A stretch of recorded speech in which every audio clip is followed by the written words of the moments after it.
Muy buenas tardes, bienvenidos a esta nueva sesión del tercer ciclo de conferencias de la Sociedad Española de Retórica. En esta ocasión tenemos con nosotros a un ponente, profesor de la Universidad Complutense del Departamento de Filosofía y Sociedad. Es el doctor Haris Papoulias. Haris Papoulias nació en Atenas y estudió filosofía en distintos países europeos. Es doctor en Filosofía e Historia de la Filosofía y doctor Europaeus. Su tesis, Premio Extraordinario de Humanidades, se publicó en Italia con el título de Iconoclasia endógena, una teoría de la imagen hegeliana, la editorial Mimesis en Milán. Durante los años de su formación trabajó sobre idealismo alemán. En los últimos años se ha centrado en cuestiones de estética antigua, traduciendo y comentando el tratado acerca de lo sublime, de Longino, publicado en Madrid en Alianza el año pasado.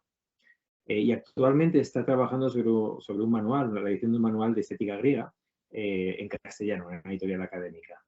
Es profesor ayudante doctor en el Departamento de Filosofía y Sociedad de la UCM, e investigador también doctoral de Filología Clásica en esta universidad. Su segunda tesis tiene como tema la presencia del concepto de lo sublime en los orígenes de la estética bizantina y especialmente en la obra del llamado Dionisio, pseudo-Dionisio Areopagita. Sus líneas de investigación son la filosofía hegeliana, la recepción griega en la cultura alemana, la cultura visual antigua y bizantina. Y hoy nos va a ofrecer una conferencia precisamente sobre esta confluencia entre estética, retórica y poética en la obra de Dionisio Longino. Así que sin más y agradeciéndole muy sinceramente su presencia esta tarde con nosotros, que haya aceptado la invitación, le doy la bienvenida al doctor Papoulias y tiene la palabra. Sí, entonces, bueno, para empezar, muchísimas gracias por la invitación. Es un verdadero honor participar en las charlas de vuestra sociedad y como ya he tenido ocasión de hablar con muchos amigos, con Ignacio aquí presente, contigo David, es un placer especial para mí porque, como bien has dicho David, toda mi carrera he tenido una formación filosófica y aunque haya estudiado de pequeño en el instituto muchos textos y la tradición retórica griega, la verdad es que siempre ha sido ausente en mi formación académica y solo recientemente he tenido la ocasión de profundizar y descubrir un mundo realmente maravilloso y no solamente placentero, sino, como intentaré explicaros, necesario también para la filosofía. De hecho, el argumento, el tema de mi ponencia es precisamente esta unidad entre ética y estética que me parece fundamental y lamentablemente no está presente en el currículum académico de muchos de nosotros. Así que empezaría con admitir que tratar de retórica y filosofía es como tratar de una de las partes más amplias, más ricas y más complejas de las raíces de la cultura occidental. Y lamentablemente eso significa también enfrentarse a lugares comunes, igualmente antiguos, especialmente por lo que se refiere a las críticas de la filosofía a la retórica.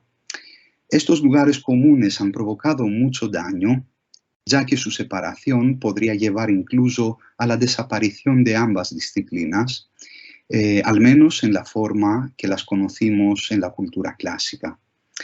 Y creo que eso ya está ocurriendo. No sé si los alumnos de retórica actuales presentan una verdadera agudeza a la hora de preparar y desarrollar entimemas, pero seguramente puedo asegurar que los alumnos de filosofía ya no saben expresarse propiamente. Los ideales de la paideia clásica, especialmente por cómo se presentan en tratados como el acerca de lo sublime de Longino, podrían ofrecernos al menos la posibilidad de percibir, aunque sea de forma limitada, una experiencia auténticamente griega y necesaria, ahora más que nunca: la unidad de la ética y estética. Volver a pensar en esta unidad, para mí, es una de las pocas cosas que podemos hacer para que los estudios clásicos puedan mostrarse realmente involucrados en la formación de un mundo mejor. Sin embargo, el acerca de lo sublime es uno de los textos que mejor nos pueden mostrar la realidad de esta unidad. Y para hacerlo me centraré en unos cuantos conceptos clave, los que mejor desprendan esta trama de íntima unidad entre concepto y palabra. Así que podríamos empezar por el autor de este conocido tratado, el acerca de lo sublime o Peri Ipsus, asegurando que se trata de un personaje extraordinario, un griego nacido en las últimas décadas antes de Cristo en territorio romano.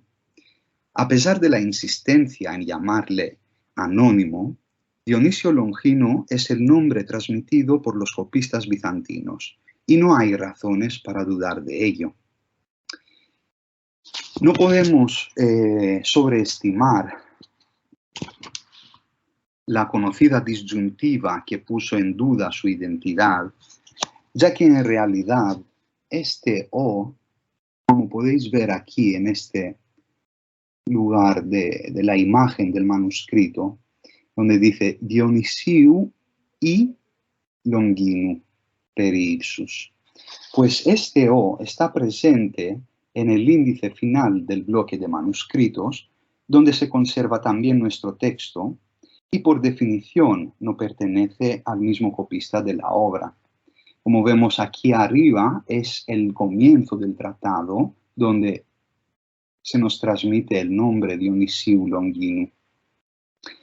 Pues esta disyuntiva empezó todo este misterio alrededor de la verdadera identidad del autor. Más interesante y provechoso sería, por ejemplo, cuestionar nuestra traducción de la palabra ipsos con sublime, pero también este discurso nos llevaría hacia otras sendas, pues el problema es que su sentido literal, lo alto, para nosotros no parece ser demasiado comprensible. Todas las traducciones que intentan evitar lo sublime reducen el sustantivo do ipsos a adjetivo. Por ejemplo, hablan de la escritura grande, on great writing, o del estilo grande, o como veíamos en principio en esta edición latina, de grandi elocuencia.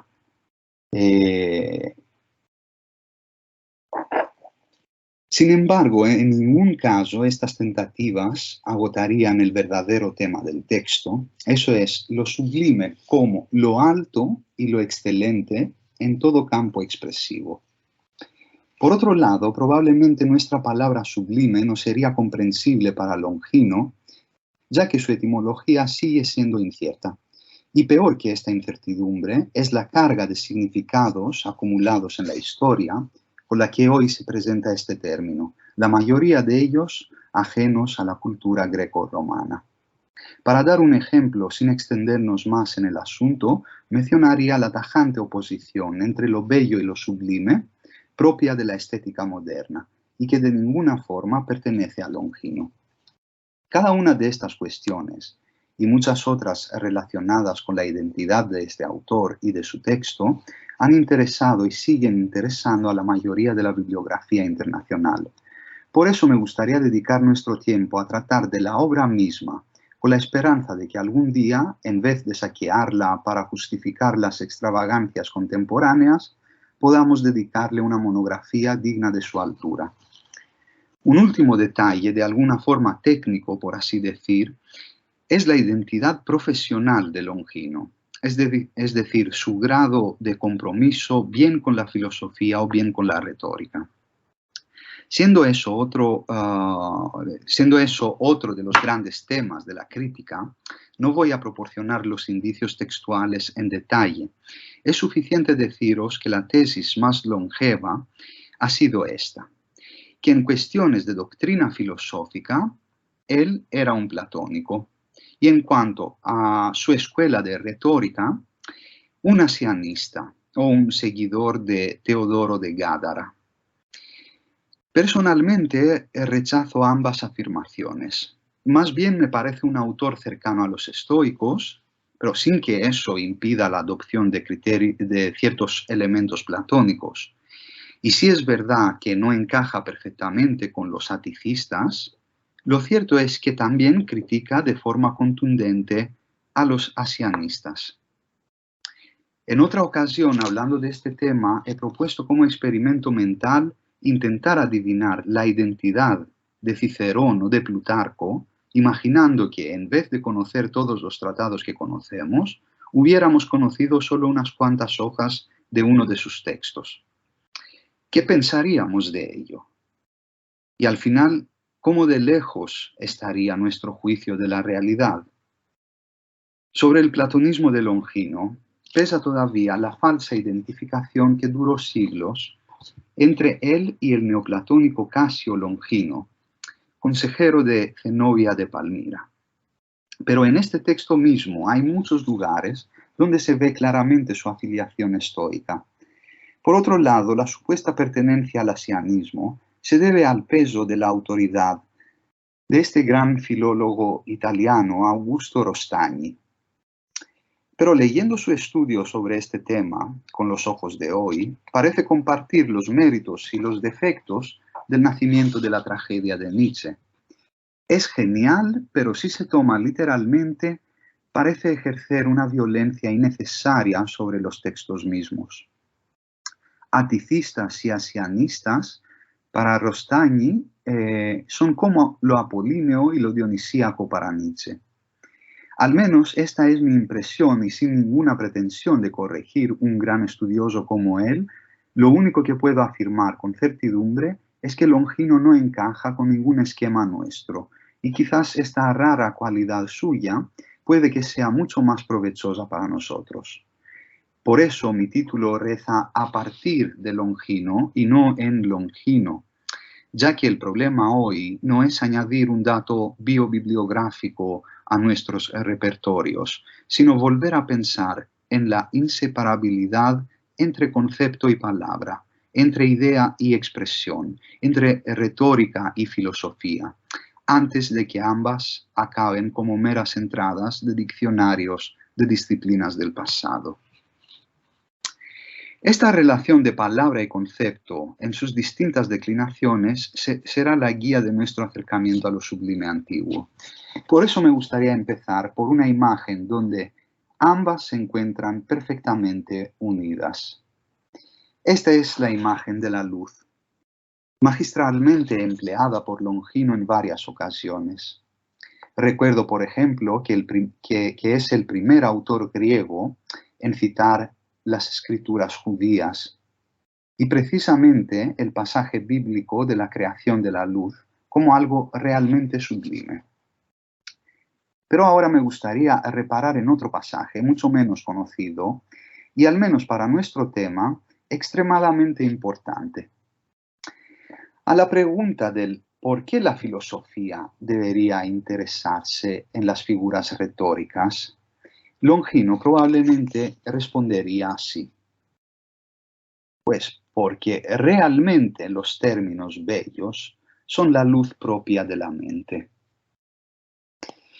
Creo que una afirmación como esta refleja perfectamente la altura y la potencia de toda la cultura greco-romana. La encontramos de forma parecida en el Periléxeos de Casio Longino y también en el tratado Ars Rhetorica, de autor desconocido, más o menos de la misma época de Longino. El habla bella, la calilogía, es fos ton oimaton que ton epigirimaton. Y perdonadme, siempre tengo que especificar que desgraciadamente mi pronunciación la pronunciación del griego es la de la tradición bizantina y no la erasmiana, y por esta razón intento poner todo texto griego en el PowerPoint, así que lo podéis seguir sin ningún problema. Pues el habla bella, decíamos, la calilogía, es la luz de los significados y de los argumentos. No se trata de simples expresiones poéticas, más bien se trata de metáforas absolutas, para usar un término de Hans Blumenberg, presentadas por medio de un genitivo ambiguo muy significativo. La calilogía es una luz emitida o recibida por los conceptos. O en otras palabras, ¿qué es lo que gracias a la calilogía entendemos mejor? ¿Las cosas de las que hablamos o nuestro propio pensamiento? Esta es la pregunta de lo sublime por excelencia y volverá bajo formas distintas a lo largo de toda la historia de la filosofía. Me gustaría mencionar un ejemplo relativamente reciente que me ha sorprendido bastante, ya que no me esperaba este discurso por parte de un novelista como es C.S. Lewis. Casualmente me encontré con su libro La abolición del hombre. Todo el discurso ahí desarrollado empieza con la denuncia por parte del autor de un libro de texto usado en los colegios ingleses. Ahí se recopilan los famosos textos de Coleridge sobre lo sublime de las cataratas de la localidad de Lake District. Un día, el poeta encontró dos viajeros que conversaban admirando las cataratas. Uno de ellos dijo que eran hermosas. El otro dijo que eran sublimes. Así que el poeta que los escuchaba empezó a reflexionar sobre la diferencia de estos términos. Al final ha dado la razón al viajero que las juzgaba como sublimes. Sin embargo, lo más interesante aquí no es el discurso del poeta, sino el de sus editores modernos que se dirigen a los escolares. Y cito, estas son las palabras de los editores que critica Lewis. Cuando el hombre dice, esto es sublime, parece estar haciendo un comentario acerca de las cataratas. Realmente no está haciendo un comentario sobre ellas, sino un comentario sobre sus propios sentimientos. Lo que dice realmente es, tengo sentimientos asociados en mi mente con la palabra sublime, o abreviando, tengo sentimientos sublimes. Al que añaden, esta confusión se nos presenta continuamente con el uso del lenguaje. Parece que nos estamos refiriendo a algo muy importante y en realidad solo estamos haciendo referencia a nuestros propios sentimientos. Lewis dedica su ensayo a combatir esta tesis. Más allá de este debate, podemos observar cómo lo que estos editores hacen en realidad es enseñar a los niños a cómo ser modernos. Estoy seguro de que todos nosotros, los que amamos la antigüedad, en algún momento hemos pensado cómo habrá sido el fin del mundo antiguo. La invasión de los bárbaros, la decadencia de las letras y de la política, pero yo creo que el fin del mundo antiguo no es un evento histórico, sino un lento cambio de mentalidad. Aquí, con este comentario de los ingleses, podemos observar de cerca uno de los efectos del fin del mundo griego. No las cosas, sino el yo. Este es el leitmotiv moderno. Sin embargo, lo sublime de Longino no es eso. Y si tiene algún valor para nosotros, es precisamente por lo contrario de lo que acabamos de ver, ya que lo ipsos, lo alto, está fuera de nosotros. Y aún más, es la fuerza que nos empuja a salir fuera de nuestro yo. La naturaleza, dice Longino en el capítulo 35.2, infundió directamente en nuestras almas un amor invencible hacia todo lo que es siempre más grande y divino que nosotros. A base de reducir todo a nuestra subjetividad, ya no tenemos palabras para expresarnos de forma objetiva. Porque el paso siguiente tras descubrir que lo sublime o lo bello no son categorías del pensamiento, sino sentimientos subjetivos, es descubrir que es inútil dar nombres a experiencias individuales. En los debates históricos, los amigos de los antiguos, llamados con desprecio clasicistas, siempre han tenido el papel de los malos. Eran los anticuados, formales y rígidos, los que ponen reglas a la libertad creativa de los artistas. Pero con el paso de los siglos, los derechos de la subjetividad han acabado en el solipsismo, creando un mundo que por definición se ha vuelto incomunicable, porque todo individuo posee un mundo propio, donde las palabras no tienen ningún significado más allá del sentimiento accidental de cada uno. Que nos guste o no, retórica y filosofía comparten este triste panorama. La devaluación de las palabras, en gran parte por culpa de los filósofos, afecta a la retórica de manera inmediata.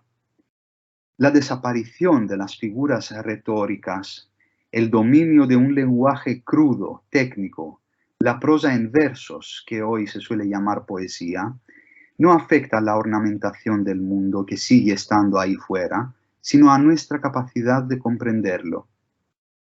Aquí está el sentido del doble genitivo de Longino y de los maestros de retórica. La palabra bella, como luz del pensamiento, no es la tesis de un objetivismo ingenuo, como pensarían los modernos. Y tampoco es el subjetivismo patético que reduce todo a una creación del sujeto.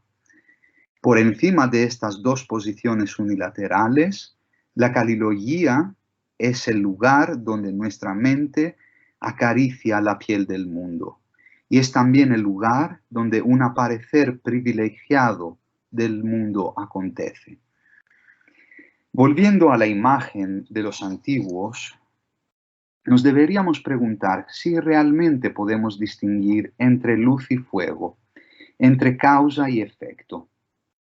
Esta insuperable metáfora de nuestra vida espiritual contiene todo lo que podemos decir, a saber, para decirlo esta vez con palabras hegelianas, que la causa es causa solo en sus efectos, y que el sujeto es tal solo frente a un objeto, y que las artes, bien de las palabras, bien las figurativas, no se reducen a un mundo imaginario del sujeto, sino al revés, son la expresión de un sentimiento que, a pesar de todo, puede ser compartido.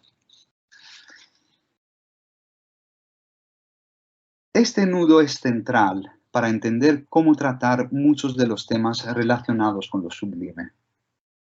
Volveremos a ello más adelante, ya que primero me gustaría aprovechar este discurso sobre la devaluación de la palabra por parte de quienes piensan lo sublime como mero sentimiento de la subjetividad, pues una de las consecuencias extremas de este discurso se puede hallar en lo que hoy la crítica literaria llamaría retórica o filosofía del silencio. A muchos resulta fascinante hablar de silencio, y a nadie se le ha ocurrido que en realidad es como si un médico dijera que los derrames cerebrales son el mejor estado cognitivo de nuestra mente. La paradoja es que estos escritores, los encomiastas del silencio, gastan demasiadas palabras. Sin embargo, en vez de hablar de ello, sería mucho mejor si de vez en cuando lo practicaran. En la prolijidad de sus discursos, buscan el apoyo de cualquier autoridad y acaban saqueando la religión, la poesía y la mística. No nos compete ahora tratar de ellas. También nuestro Longino, desgraciadamente, podría ser considerado como una de las fuentes, siendo él el primer autor del Occidente que elevó el silencio a categoría estética. Y también por eso se dice, sería un precursor del romanticismo europeo. Pero vamos a ver si eso es verdad. En el capítulo 9, Longino expone la primera de las 5 fuentes de lo sublime, to adrepi voluntis noiseos, la que podríamos traducir como ambición intelectual, es decir, el ímpetu interior que empuja al hombre hacia la formación, o mejor dicho, hacia la aprehensión de grandes ideas. Mirad que, otra vez, yo mismo soy víctima de nuestro ser modernos, porque decir hacia la formación de grandes ideas ya es moderno. Las ideas no las formamos simplemente nosotros las aprendemos, ¿no? Ya existen quizás para Longino. En otras palabras, lo que trata Longino es lo que especialmente a partir del romanticismo solemos llamar el genio. Esta sería una de las 2 fuentes naturales de lo sublime, mientras que las otras 3 son productos del arte. Aún así, Longino dice que nunca es suficiente la inclinación natural, sino que tenemos que cultivar nuestras almas con vistas a la grandeza. Y sigue con uno de los párrafos más hermosos e importantes del tratado. Dirás, ¿de qué modo cultivar nuestras almas? Ya lo he escrito en otro lugar. Lo sublime es la resonancia de una concepción grandiosa. Por eso, incluso sin palabras, se admira a veces la mera idea en sí misma, por su misma gran concepción, como el silencio de Ajax en la Nequía, magnífico y más elevado que cualquier palabra.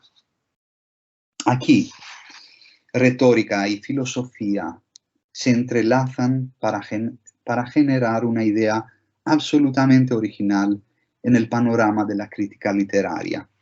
Eso es, la idea de que el silencio es un elemento central en la construcción del discurso poético, e incluso un elemento que confiere sublimidad. La expresión a veces se admira la mera idea en sí misma, se puede considerar como un guiño a la filosofía. Pero como podéis entender, no es eso lo que confiere originalidad al pensamiento de Longino. Gracias a la contribución de la retórica, Longino presenta esta idea, simple y por lo demás banal, como un descubrimiento importante. Primero, abre con una pregunta al destinatario de su carta, Terenciano. Introduce así en su monólogo la vitalidad de un diálogo. Y cuando se apresura para responder, usa otro juego retórico y filosófico a la vez, dándonos una de las definiciones más profundas de lo sublime, la resonancia de una concepción grandiosa. Lo que hace es autocitarse, ya lo dije en otro lugar, decía. Es decir, hace que lo dicho ahora sea literalmente una resonancia de una concepción grandiosa que él mismo tuvo en el pasado. Nada podría expresar mejor la necesidad de que filosofía y retórica vayan siempre mano a mano.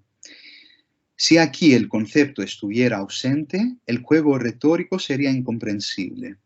Pero también sería incomprensible el concepto sin herramientas retóricas, ya que son ellas las que le dan vida y hacen que algo abstracto tenga un cuerpo.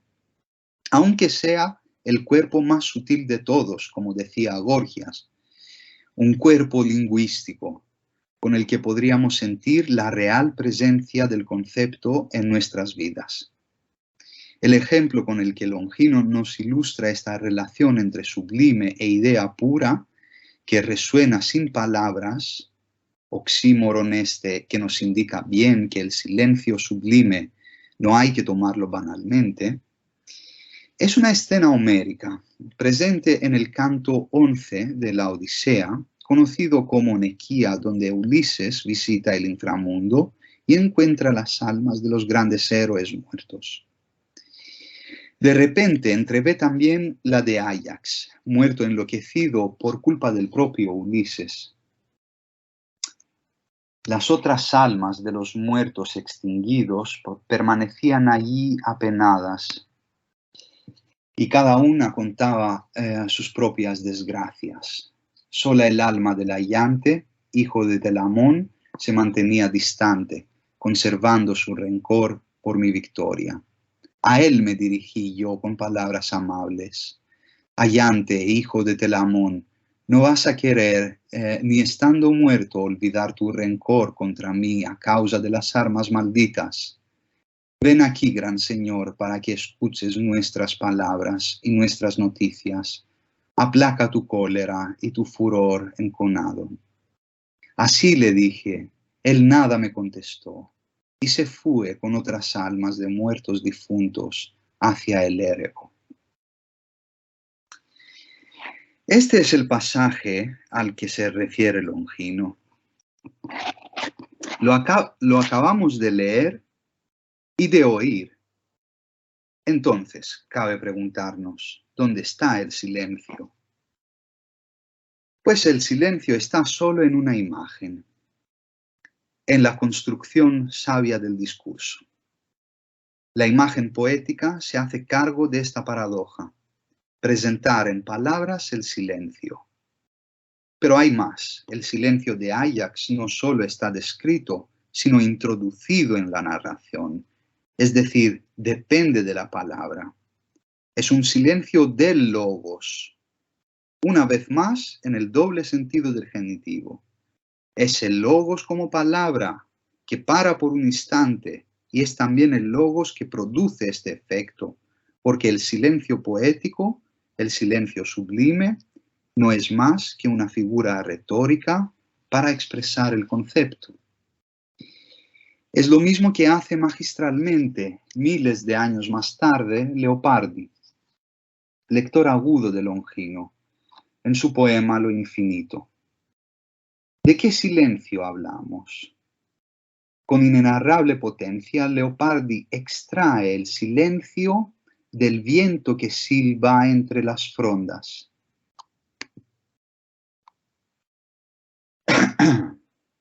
Sovrumani silenzi e profondissima quiete, io nel pensier mi fingo, e come il vento odo stormir tra queste piante, io quello infinito silenzio a questa voce vo comparando.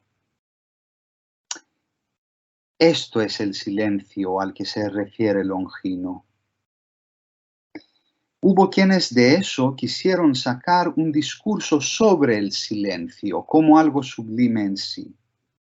Pero el silencio en sí no es sublime, no es nada. Lo que es sublime es el discurso que sabe usar los silencios. Sublimes son las imágenes que nos hablan sin palabras. Sublime es la expresión que sacrifica sus propias estructuras para dejar que la idea aparezca nuda, seca, baldía, psilé, como dice Longino. Del silencio nos puede hablar Beethoven como en la segunda parte de su Fidelio, cuando los instrumentos enmudecen durante muchos segundos para dejar que la voz humana obtenga una resonancia parecida a lo sublime longiniano, para gritar Gott, welche Dunkel hier, Dios, cuánta oscuridad. Así que podemos afirmar sin duda que el silencio longiniano es sublime solo dentro del discurso. Y vamos a ver ahora otro aspecto importante implícito en esta teoría. La intensidad. Viendo esta imagen de la Catedral de Atenas, es natural preguntarse, ¿dónde está lo sublime de la intensidad?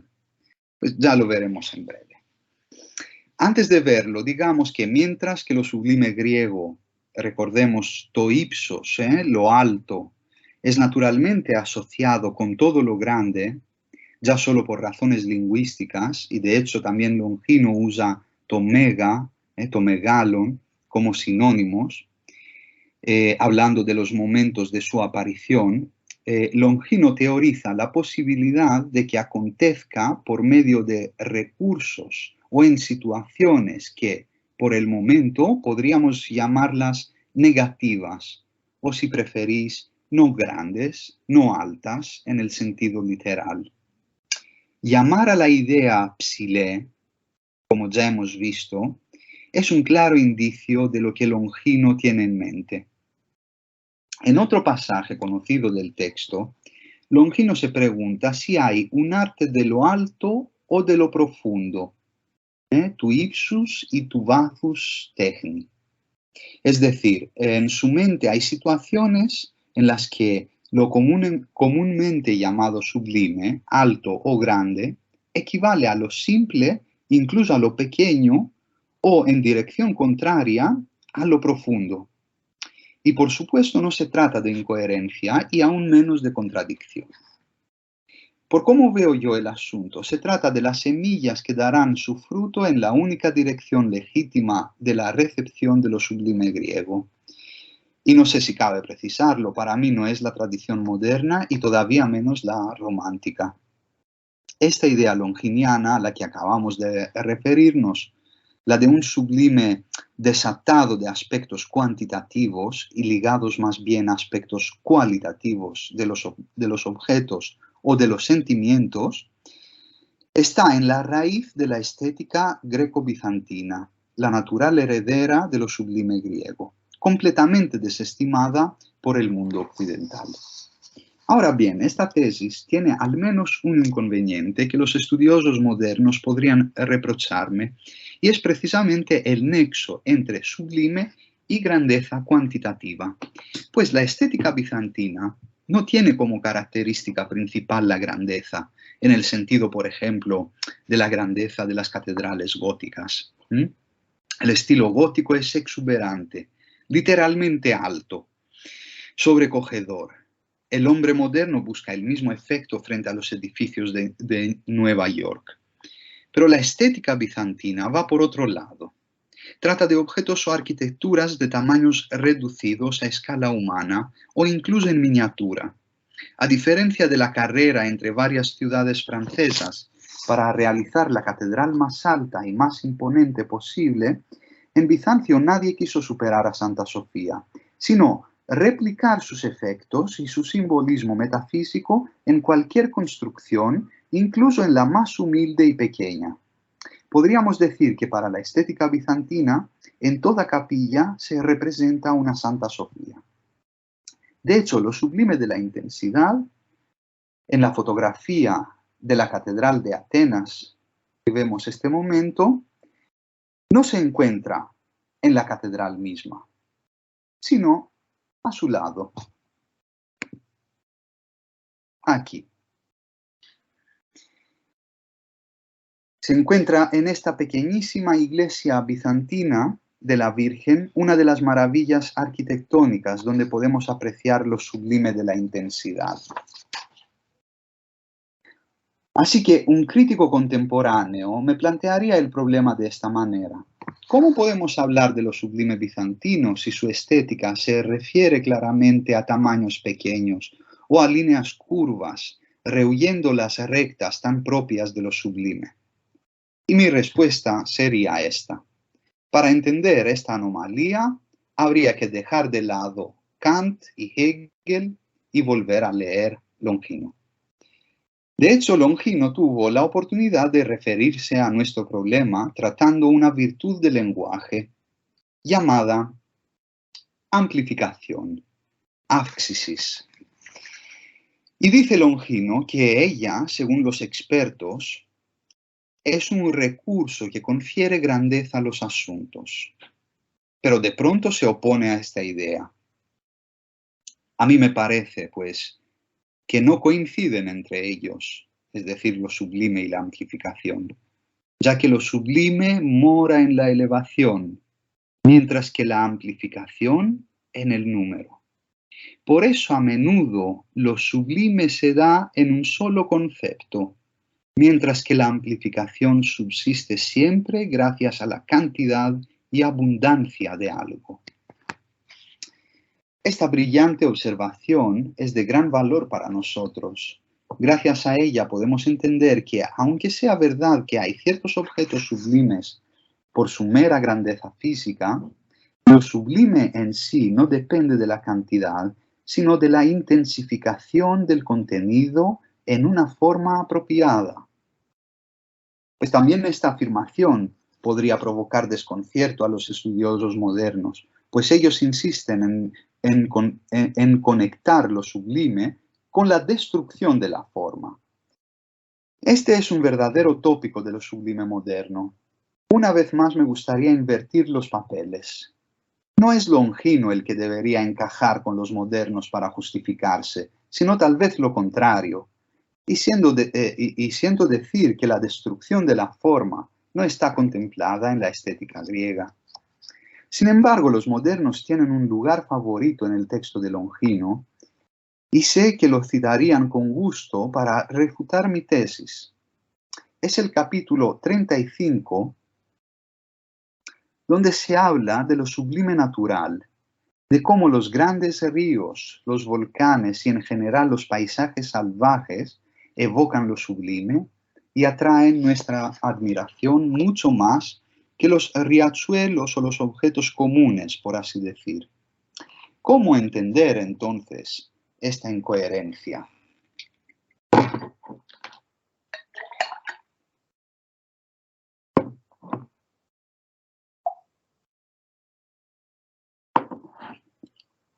He de remitirme a la filosofía alemana prekantiana y en concreto a un gran personaje olvidado hoy por las modas filosóficas, Moses Mendelssohn.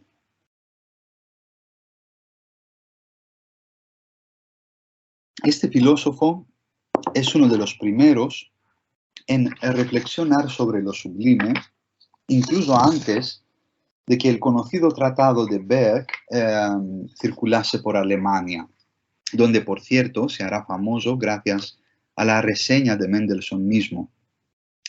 Mendelssohn teorizó dos tipos de lo sublime objetivo y lo sublime subjetivo. Es decir, lo sublime en cuanto propiedad de ciertos objetos sublimes en sí, y lo sublime debido a nuestra facultad de representación, es decir, un sublime, entre comillas, diríamos, añadido por nosotros. Pues aunque no venga indicado en estos términos, Longino también hace lo mismo a lo largo de su tratado, y lo hace de esta forma. Por un lado, lo sublime en cuanto sustantivo es to ipsos, que decíamos antes. Este sublime no nos pertenece, más bien es el faro luminoso que nos ilumina de lejos y hacia el cual nos lanzamos en toda actividad humana que tiene como objetivo la excelencia. El Nilo, el Rin, los volcanes, todos estos lugares tienen en común al menos dos características. Por un lado, son partes de la naturaleza, pero lo importante es que, por otro lado, no son partes cualesquiera de la naturaleza, son objetos inabarcables por nuestra mirada. Recordemos ahora cómo Aristóteles en su Poética pone la cuestión de la belleza en términos de comprensión del objeto con la mirada. Es preciso, dice, que los cuerpos tengan magnitud, pero ésta debe ser fácilmente visible en conjunto. Es decir, el objeto no debe ser ni demasiado pequeño ni demasiado grande. Pues ahora con Longino, quizás por primera vez en la estética griega, se intenta ir más allá de esta concepción de lo bello que solemos considerar clásica. El segundo tipo de lo sublime es lo sublime subjetivo. Usemos pero esta expresión con pinzas. Primero porque, como ya dije, no me refiero a lo subjetivo kantiano, sino a lo prekantiano. Es decir, a un subjetivo que no es el centro neurálgico del mundo, sino simplemente uno de los dos polos del conocimiento. Como decir, se trata de un elemento subjetivo que choca siempre contra un objeto. Mientras que el sujeto idealista absorbe al objeto. De hecho, Mendelssohn ha pensado lo sublime en relación precisamente con este choque contra el mundo. En lo sublime, reconoce Mendelssohn, hay algo que nos molesta y a pesar de esta molestia nos gusta. Esta expresión puede parecer familiar a muchos por la famosa expresión de Kant sobre el placer negativo. Pero la verdad es que Kant, al pensar así lo sublime, no hace otra cosa que retomar un hilo ya presente en los debates de su época sobre la paradoja que constituye lo sublime. Ahora bien, podríamos perfectamente volver al texto de Longino para encontrar su primera formulación. A conclusión del capítulo 35, arriba mencionado, dice Longino: por tanto, podríamos resumir así todo esto, que si bien los seres humanos tienen familiaridad con lo útil o incluso necesario, lo que siempre provoca en ellos admiración es la paradoja. No quiero extenderme mucho sobre esta otra magnífica afirmación de Longino, ya que tenemos que acabar con el lado subjetivo de lo sublime. Mendelssohn, decíamos, pone el acento sobre la paradoja generada por lo sublime en el sujeto. El tratamiento de este aspecto esconde toda una teoría sobre las facultades del conocimiento, en aquel entonces llamada psicología filosófica. Tampoco tenemos que entrar ahora en eso. Es suficiente hacer notar que Longino hace la misma cosa, además centrándose en la retórica y la poesía como casos ejemplares de lo sublime subjetivo. En realidad,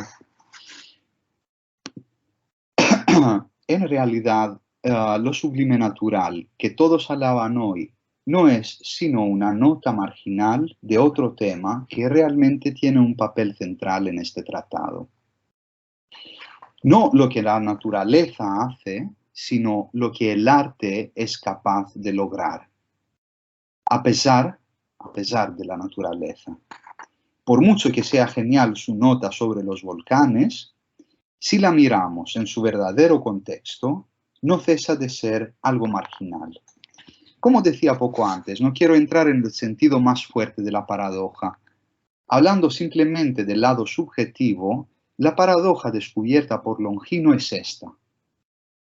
¿Qué es lo que hace que un escritor o un orador, o también un filósofo, sea realmente grande a pesar de sus faltas y errores?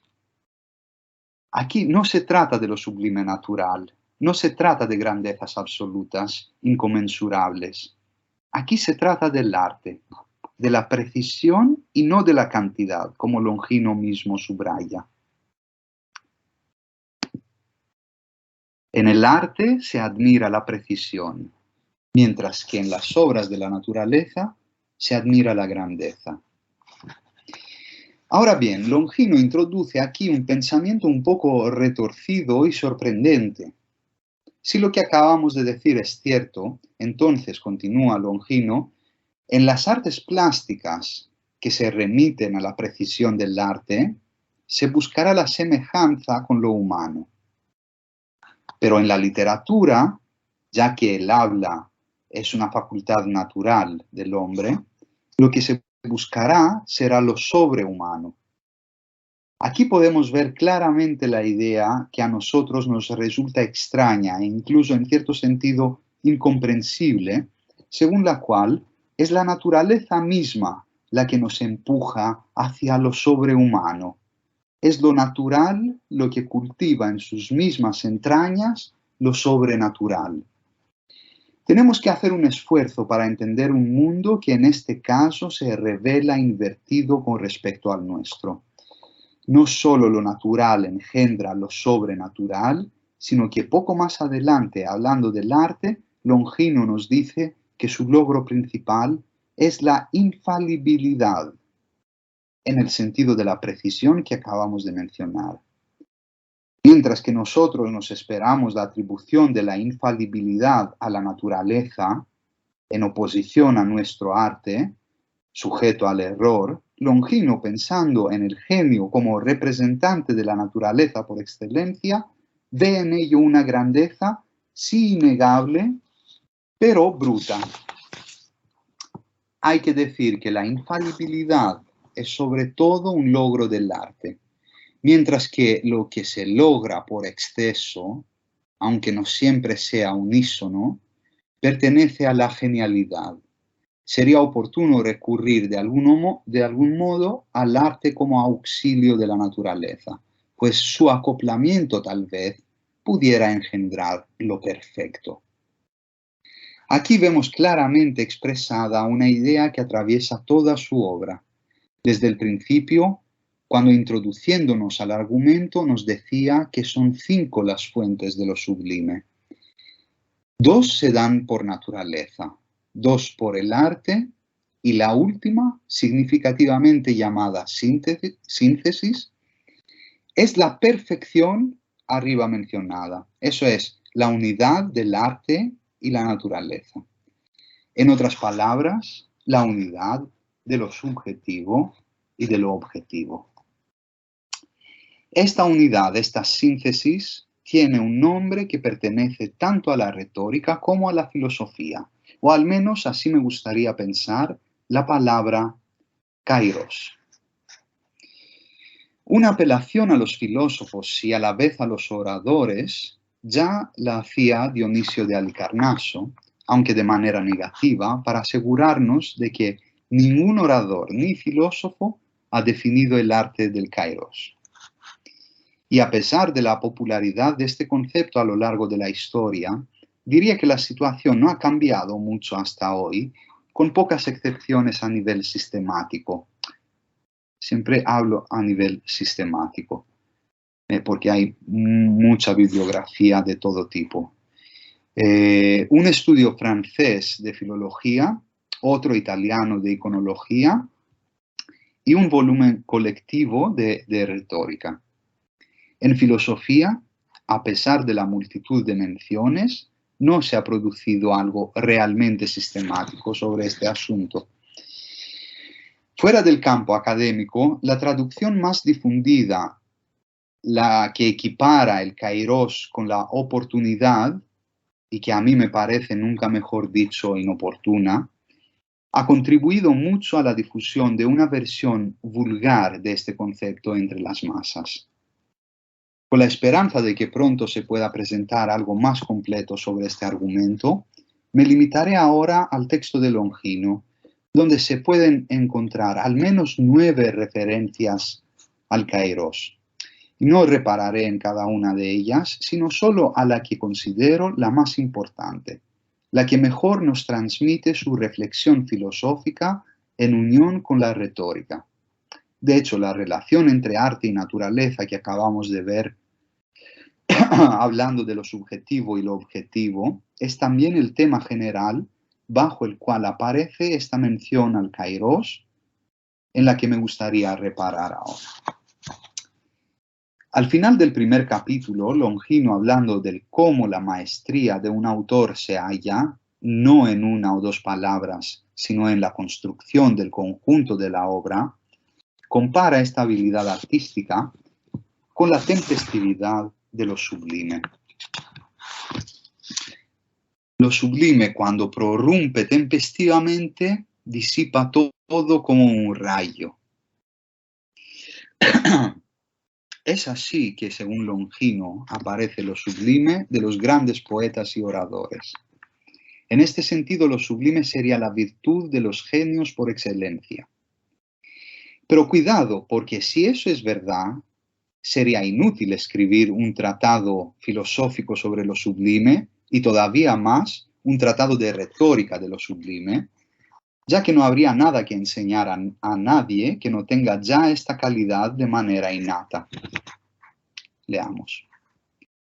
Se dice, de hecho, que la genialidad es innata y no por aprendizaje, y que habría un único arte.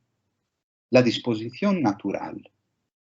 Según estos, las obras de la naturaleza se banalizan y se menosprecian una vez esquematizadas en los discursos técnicos. Como se ve en esta tesis, podemos reconocer el discurso de los defensores del genio incluso en la modernidad. Las reglas, el sistema, el esquema ahogan el genio, el único representante legítimo del arte. El desprecio de la enseñanza y del aprendizaje están tan presentes hoy en día que este texto ya no parece tan antiguo. Pero veamos cómo continúa.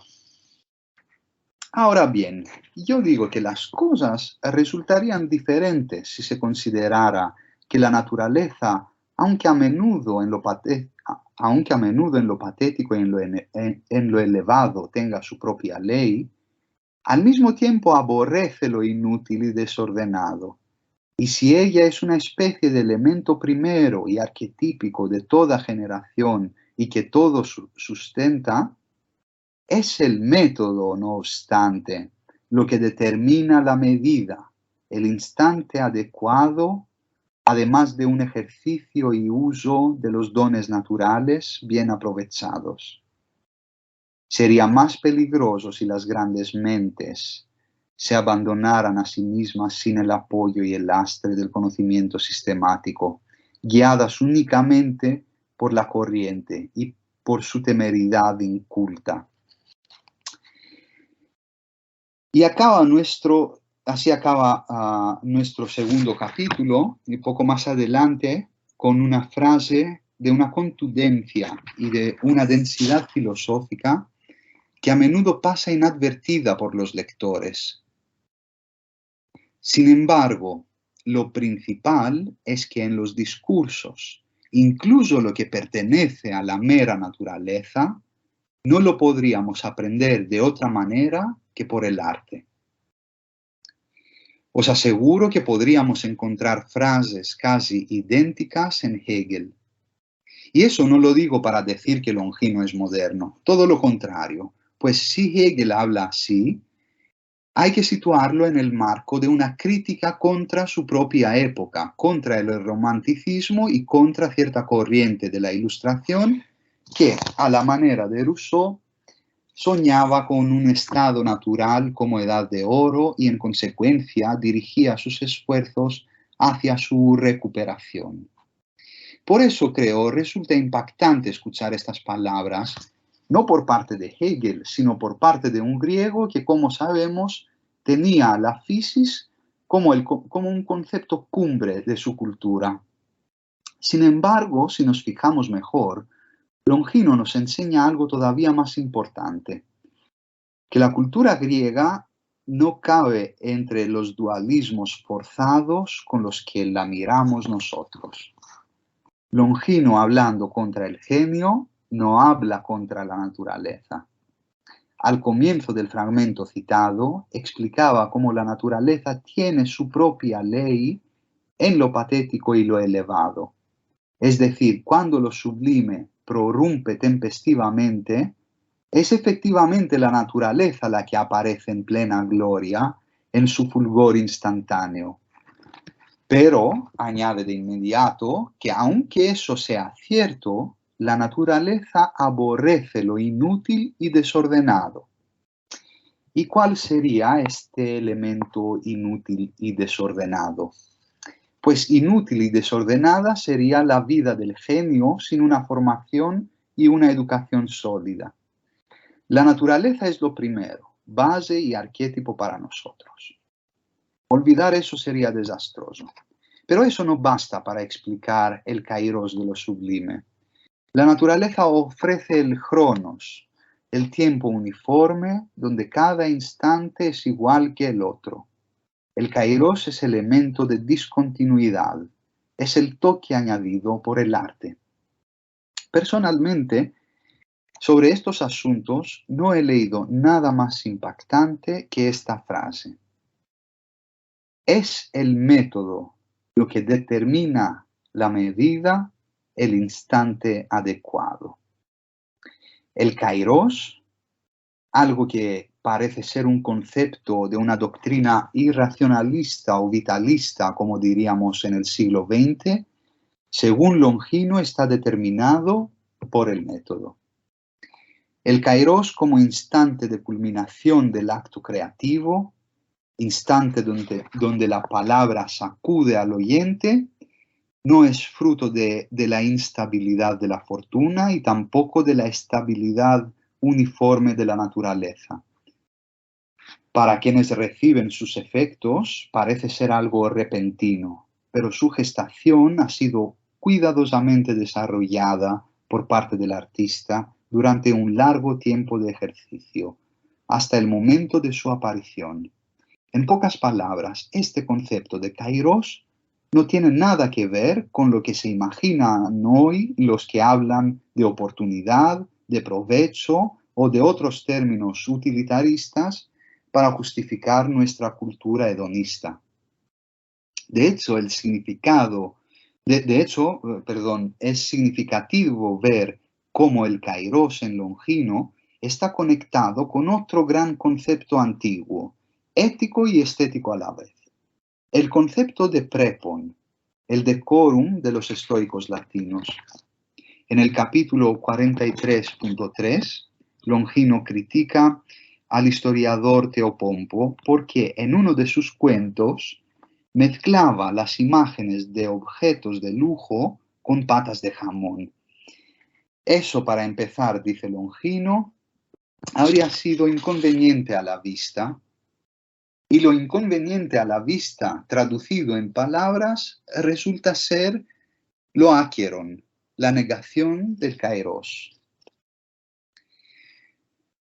Los términos, dice Longino, colocados de manera intempestiva, acaban siendo infames y una especie de estigmas.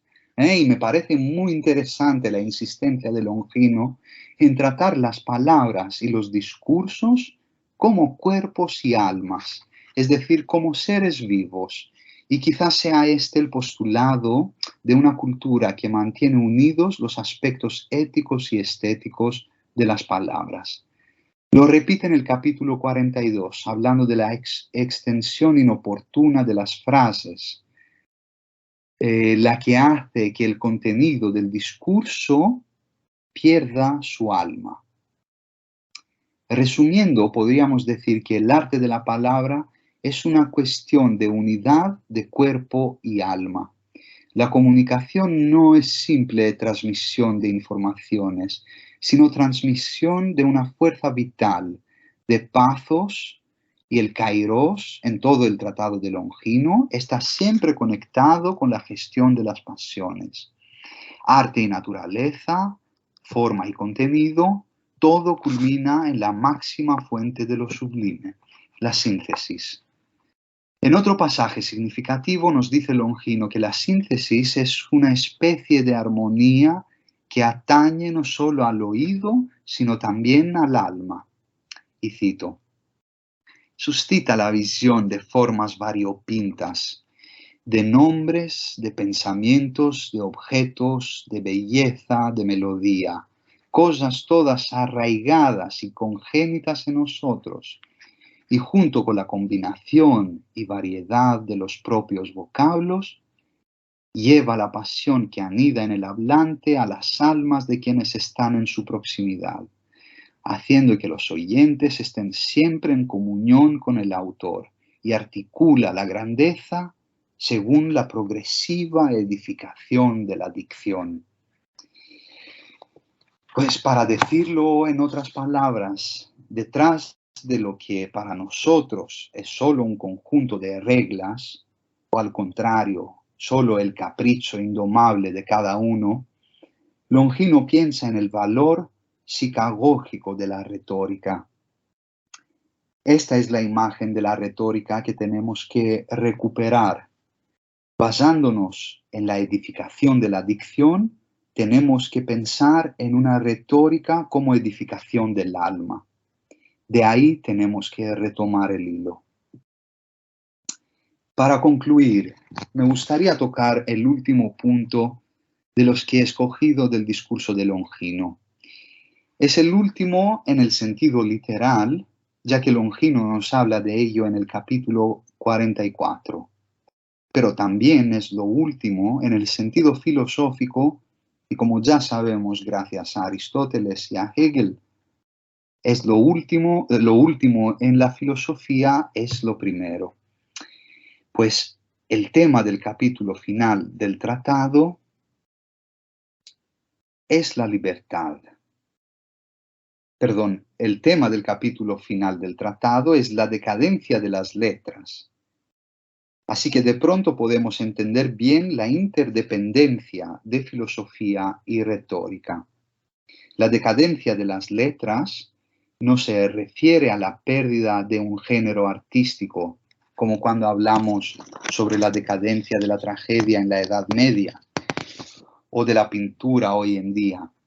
La decadencia de las letras, que para Longino implica también la desaparición de la retórica, es la raíz de nuestra esclavitud y está directamente conectada con la pérdida de la libertad. Así que un tratado que prometía exponer algo que hasta entonces se podría considerar una simple categoría estética, un estilo literario, el estilo grave, al final se transforma en un discurso potente, más bien de filosofía política, contra la transformación de la República Romana en Principado. Pero no solo eso, es también un ataque contra nosotros, contra una época que mantiene separadas nuestras disciplinas, donde se enseña a los jóvenes que ética y estética son cosas distintas e incluso opuestas. Desgraciadamente, este capítulo no nos ha llegado incompleto. Aún así, lo que tenemos es suficiente para admirar su fuerza. De repente cesan las recomendaciones didascálicas sobre el empleo de las figuras retóricas y cesan también los comentarios de crítica literaria. Longino retoma fuerzas, reúne toda su herramienta para lanzar una última ráfaga antes del silencio milenario que, al menos en Occidente, durará hasta la reaparición de este tratado en medio del debate entre antiguos y modernos en la estética francesa, finales del siglo XVII, principio XVIII. Ahora bien, el problema nuestro hoy es que usamos las mismas palabras de Longino, pero en sentido unívoco. Lo mismo que apuntamos siempre cuando se trata de logos. Por ejemplo, podemos afirmarlo también de la palabra libertad. Pues la libertad de Longino es una libertad contra la autonomía en el sentido moderno del término, es decir, contra el sentido de independencia. Autonomía no es independencia. Autonomía es una palabra atribuida por Longino solo a la naturaleza, y recuerdo que su étimo significa darse la propia ley. Eso es lo contrario del darse los propios caprichos. Pues de estos caprichos trata el capítulo 44. La codicia, la servidumbre, la lucha para obtener honores y la adulación. Es imposible evitar la pregunta, ¿por qué Longino nos habla de estas cosas en un tratado de retórica? Aquí viene la gran inactualidad de Longino, ya que según él, un estilo retórico no sirve de ornamento, sino para formar ciudadanos libres. O si quisiéramos decirlo de manera más provocativa, el ornamento no es algo accesorio, sino algo esencial. Lo mismo se puede deducir del estudio de cada término usado en este tratado. Cosmos, por ejemplo, o eukosmía, también desafían nuestra capacidad de traducción. Ya sabemos que se trata de la belleza del orden, o del mundo, o del universo. Pero eso no es suficiente, pues su sentido desafía más bien nuestras oscuras dualidades. La belleza en estos casos no se predica del sujeto cosmos. No se le añade como algo accesorio, cosmos, propiamente hablando, no puede ser bello. Es todo el resto que para poder decirse bello tendrá que replicar el orden del mundo. La retórica en este sentido cuida del orden del discurso como si fuera un mundo. La retórica enseña cómo ser libres. En este último capítulo del tratado encontramos algo muy curioso en las palabras de un personaje misterioso, digamos un filósofo entre comillas, a cuyo discurso Longino supuestamente asistió. Mientras que nosotros hoy, dijo el filósofo, parecemos infantes que aprendieran una justa esclavitud, envueltos en las ventas de nuestras propias costumbres y maneras de vivir desde que teníamos la mente maleable, sin haber gustado jamás el brote más hermoso y fecundo de las palabras, es decir, la libertad. Por eso, continuó dicho filósofo, no resultamos ser geniales más que como aduladores. Fijémonos en el orden invertido que nos viene propuesto. No sería la palabra la que nace de la libertad, sino que la libertad sería el brote más hermoso de la palabra. Es decir, el fundamento de la libertad es la palabra y en este sentido la retórica y también la poesía y la filosofía. Las artes de la palabra son las guardianas de la libertad. Podríamos añadir otra curiosidad. Este discurso sobre el valor de la palabra lo hace supuestamente un filósofo. Longino, que por otro lado es quien supuestamente trata de un estilo retórico, añade unas reflexiones realmente dignas de un filósofo. Me doy cuenta, estimado, de que es algo fácil y característico del ser humano reprobar insistentemente el propio presente. Pero considera que lo que corrompe a los grandes genios tal vez no sea en realidad la paz universal, sino más bien la guerra sin límites que impregna nuestros deseos. Y además, por Zeus, aquellas pasiones que asedian la vida actual, arrastrándola directamente al extremo. ¿Qué conclusiones podríamos sacar de este cruce de papeles entre filósofo y orador, entre cuidado de las palabras y cuidado de las pasiones? Retórica y filosofía no están en oposición y ni siquiera en competición. Ambas trabajan para realizar los intereses supremos del ser humano. Desde este punto de vista, podríamos encontrar en el texto una multitud de juegos de palabras sobre el papel de lo sublime en lucha por la libertad. Pues el amor por el dinero, por el cual ya estamos todos codiciosamente enfermos, y la lujuria educan en la esclavitud, o incluso cabría decir que hacen que las vidas se vayan a pique con toda su tripulación. Catavicisus in aftandrus iditus vius. Que la vida se vaya a pique es uno de estos juegos de palabras donde vithos es lo contrario de lo ipsos.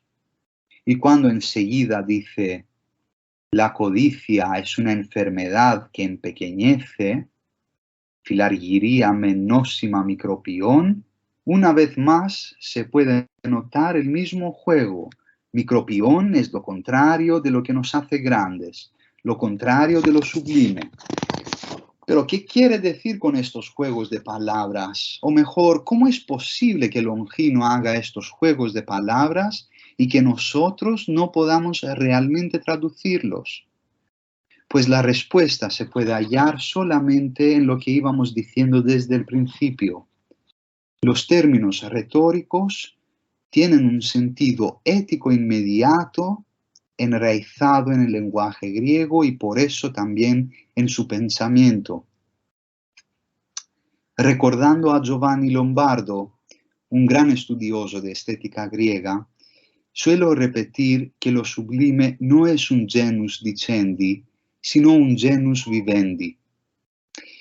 Pero ahora me doy cuenta de que así diciendo no hago más que reproducir esta separación entre experiencia y arte, entre forma y contenido, retórica y filosofía, ética y estética.